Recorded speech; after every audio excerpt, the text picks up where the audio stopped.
वालेकुम बच्चों, उम्मीद है आप सब खैरियत से होंगे। मैं हूं आपकी टीचर मारिया नूर फ्रॉम अल हरम स्कॉलर्स पिंडी बटन।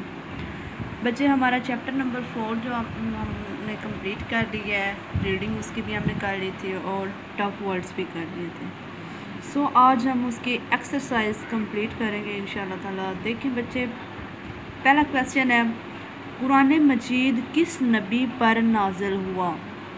कुरान मजीद किस नबी पर नाज़िल हुआ? तो बच्चे, हमने ये ऊपर भी पढ़ा है कि कुरान मजीद हमारे प्यारे नबी हज़रत मोहम्मद सल्लल्लाहु अलैहि वसल्लम पर नाज़िल हुआ।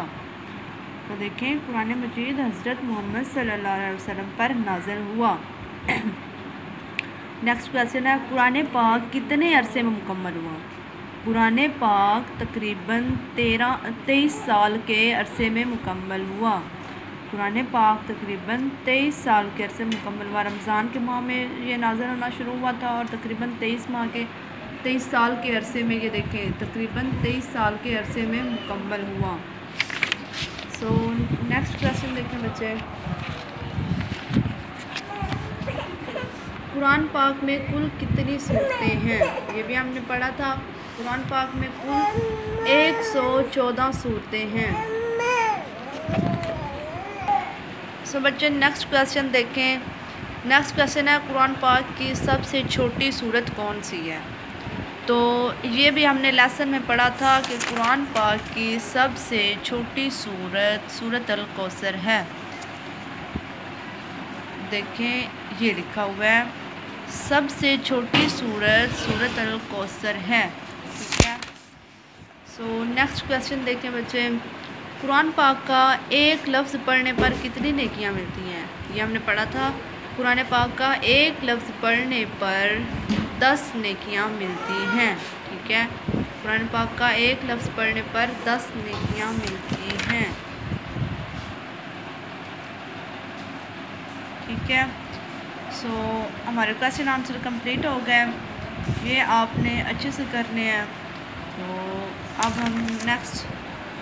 हम करेंगे टिक क्रॉस। ठीक है।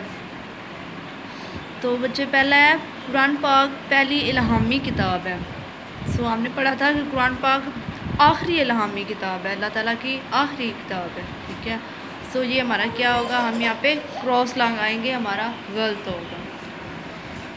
सो नेक्स्ट देखें, कुरान मजीद की तमाम सूरतें बिस्मिल्लाह से शुरू होती हैं। हमने पढ़ा था कि जो सूरत तौबा है उसके शुरू में बिस्मिल्लाहिर्रहमानिर्रहीम नहीं आती।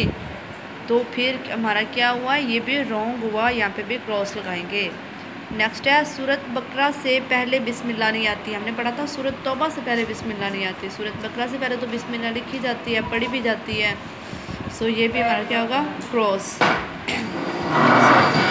नेक्स्ट क्वेश्चन देखें, कुरान पाक रमज़ान अल मुबारक में नाज़िल होना शुरू हुआ। ये आप लोग टिक लगाएंगे। ठीक है। कुरान मजीद जो है वो माह रमज़ान में नाज़िल होना शुरू हुआ था। सो हज़रत मोहम्मद सल्लल्लाहु अलैहि वसल्लम पर नाज़िल हुआ था, अल्लाह ताला की आखिरी इल्हामी किताब है। सो नेक्स्ट देखें, कुरान पाक बच्चे देखें, कुरान पाक हज़रत मोहम्मद सल्लल्लाहु अलैहि वसल्लम पर नाज़िल हुआ। तो ये हमारा क्या है, ठीक है। नेक्स्ट है हमारे कॉलम। तो देखें, कुरान पाक नाज़िल हुआ 23 साल के अरसे में। ठीक है। कुरान पाक की सूरतें कितनी हैं, 114। सबसे बड़ी सूरत कौन सी है, सूरत बकरा। कुरान पाक के पारे कितने हैं, 30। सबसे छोटी सूरत कौन सी है, सूरत अल कौसर। सो नेक्स्ट देखिए, इस सबक में आपने जो हदीस पढ़ी है इसका तर्जुमा लिखिए। हमने इस सबक में हदीस पढ़ी है, तुम में से बेहतरीन वो है जो कुरान सीखे और दूसरों को सिखाए।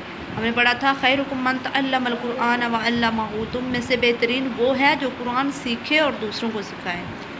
जो हमारा लास्ट जो क्वेश्चन है वो देखें, कुरान पाक पढ़ने से पहले किन आदाब का ख्याल रखना ज़रूरी है, कोई से 3 लिखें। हमने पढ़ा था कि बावज़ू होकर पढ़ना चाहिए, यानी कि वज़ू के बगैर कुरान मजीद को हाथ नहीं लगाना चाहिए। कुरान मजीद पढ़ने से पहले तौज़ और तस्मीया पढ़ना चाहिए। ठीक है। और ठहर ठहर कर पढ़ना चाहिए। ये हमारी एक्सरसाइज हो गई कंप्लीट। सो इंशाल्लाह ताला सुबह हम चैप्टर नंबर 5 करेंगे, नमाज। आज का हमारा ये कुरान मजीद चैप्टर कंप्लीट हो चुका है।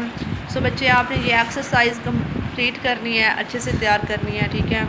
ओके, अल्लाह हाफिज़, वस्सलाम, शुक्रिया।